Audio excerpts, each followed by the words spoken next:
In this video, we're personalizing a stainless steel money clip with a laser engraving. Let me show you exactly how to get a clean, sharp result every time.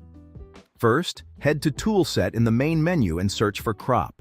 We need to trim the image to the right dimensions before we do anything else. My money clip is 50 by 20 millimeters. Once the image is uploaded, I click Custom Ratio under Crop mode.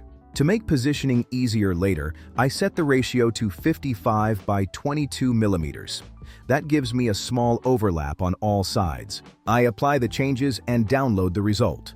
Now switch back to imag-r in the main menu and open one click. Upload the cropped image. For material, I'm selecting stainless steel. I set the width to 55 millimeters, and the height adjusts automatically to keep the ratio. Now here's an important detail. To get a clean, dark result on metal, I recommend using a higher DPI than usual. My 50-watt MOPA fiber laser normally runs at 508 DPI for photo engravings, but for this, I'm bumping it up to 847.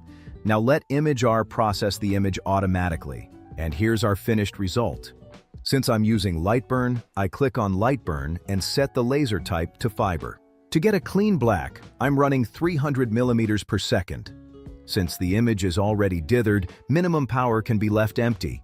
That's only needed for grayscale. For maximum power, I'm setting 30%. Frequency is 300 kHz and QPulse is 11 nanoseconds. Click Download and the LightBurn file saves automatically. Open it, select the image, and press P to center it. All settings have been correctly applied and pass-through is already active, so there's nothing left to adjust. Now we're ready to start the engraving. I've placed a magnet underneath one side to make sure the money clip stays completely flat and straight during the engrave. And as you can see right away, even, clean black, every detail intact. And there it is, our finished, personalized money clip. Engrave your own custom design on stainless steel today, completely free at imag-r.com.